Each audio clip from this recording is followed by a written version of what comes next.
So it's my first time talaga. Let's go. Yes. Guys, napasok na tayo.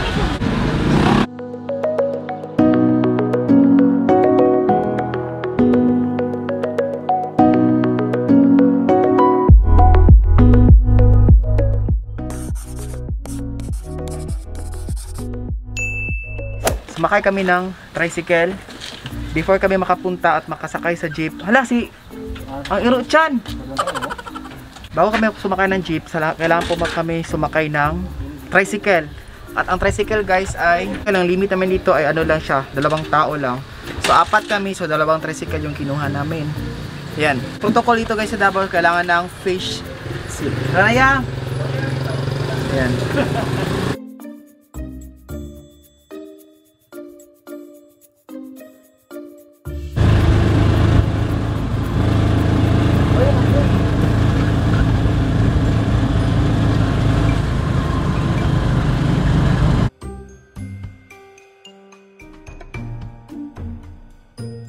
Baba na kami.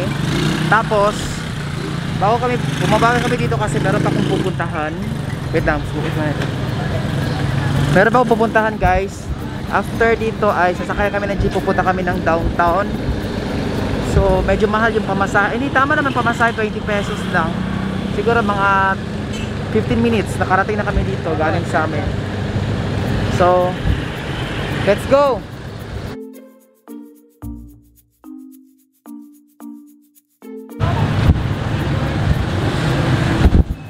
Sasakay na tayo ng jeep. At punta tayo sa mga nakaturno. And guys, let's go. So, first time ko sumakay ng mag-commute ngayon this pandemic. Hindi ko alam kung paano guys.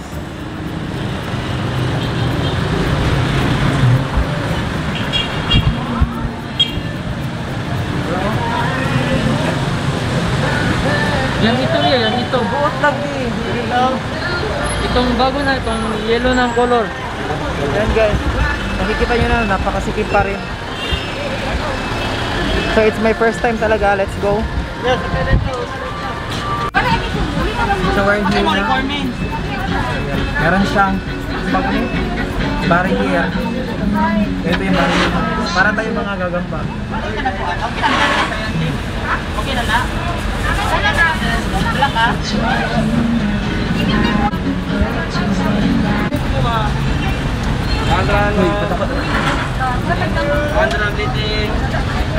So ako na din ang ginagawa guys ay kinukuha muna na yung pamasahe niya. 30 pesos.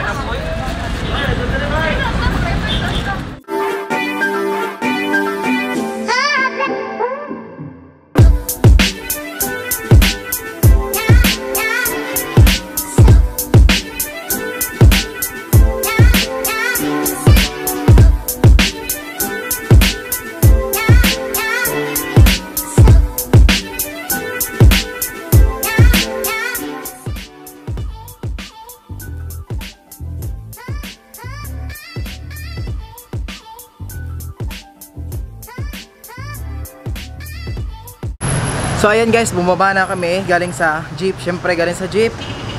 Ayan, so papunta na kami sa aming destinasyon. Meron kasi akong bibili ngayon guys. Tapos sobrang mahal pala yung pamasahe, 30 pesos na. Dati kasi 20 pesos na makakapunta ka na sa downtown. Ngayon is 630 pesos. Tapos 4 kami. Ayan. Kaya pala guys, ba't kami nag-commute ngayon? Kasi yung sasakyan namin ay pinaayos yung aircon. Kasi kailangan na palitan ng evaporator. Yes, evaporator para mas, alam mo yung mas malamig. Pero mas na-enjoy mo yun after I think mga magto 2 years na ngayon ako naka-commute ulit. Pero mas first time ako nag-commute ng, alam mo yung nasa pandemic talaga. Kaya okay naman, parang normal lang. Ayan. May mga balita-balita pala guys na hindi daw totoo yung dumadami yung case ng COVID. Kasi yung iba daw, pausapan natin mamaya na lang. Guys, dyan ang destination namin sa Davao Box Gallery. Bibili kami ng Glutalipo ni Sir Leo Hotels.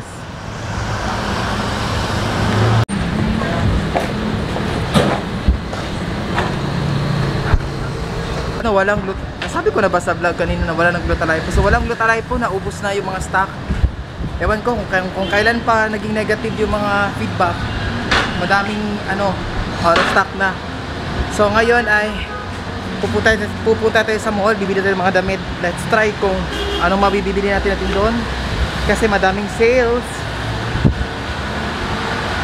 Yan, na-enjoy namin yung paglalakad guys, sobra. Bumili na kami isaw kanina.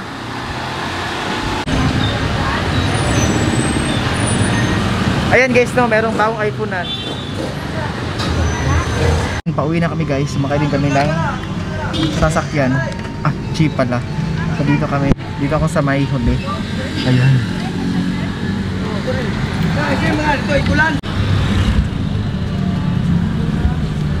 Hindi ko na-update ko yun, pero nandito kami sa sasakyan na tamang-tama kasi pagkatapos namin gumala dun sa downtown, nalata na siya ng evaporator.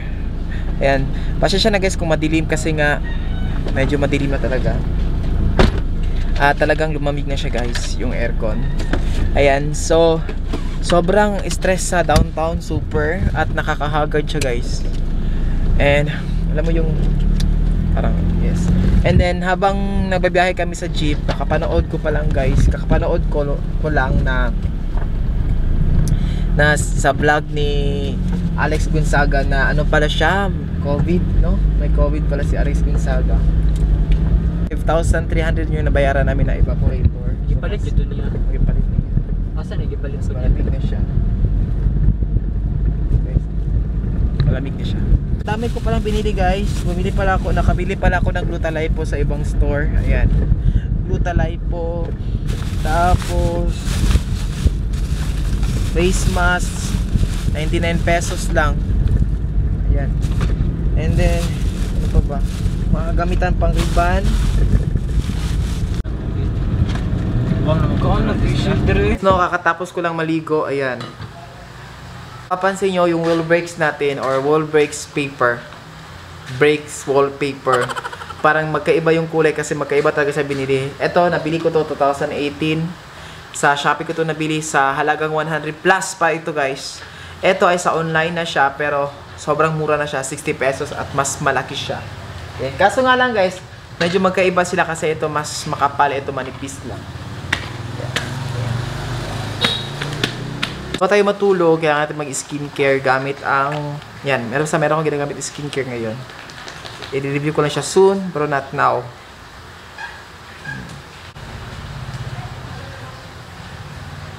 So itong skincare na ginagamit ko ngayon, mas maganda siya kasi maganda naman mga ginagamit ko mga rejuvenating set, pero ito daw mas maganda kasi pwede sa 13 years old. Kasi 'di ba pag sinabing rejuve ay pang adult lang, hindi siya pwede pang 13, ito ay pwede siya sa teen kasi cruelty free siya tapos hindi harmful yung chemical niya. Yeah. Ito yung nabili nating Glutalipo, 300 pesos siya, meron siyang 10 sachet. At sabi dito, FDA approved pala siya guys, FDA approved, at meron na nakalagay dito na no approved therapeutic claims na FDA. Tomorrow. Morning, so hindi naman ako nakapag-close kahapon, pero bago ko close yung vlog na yun guys, nagpadala pala sa akin ang Lux Organics. Ayan, pinost ko to sa Instagram, mga bagong produkto nila guys. Gagawa lang ko ng separate video nito. Pinaka-excited ko kasi itong Thayers na astringent. Ito guys, so astringent pala. Ayan. So ito yung pinaka-bago din na sunblock nila guys. At itong pang eye cream nila. Ayan.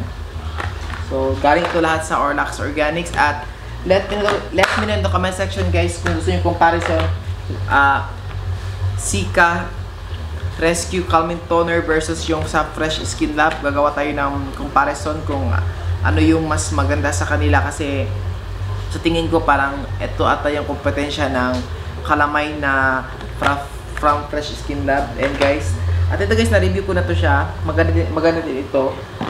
Ayan. At gagawin dito yung comparison sa mga kanilang sunscreen.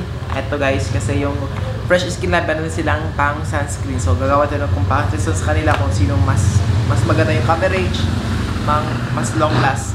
So ayan guys, and that is for today. At see you sa akin next video.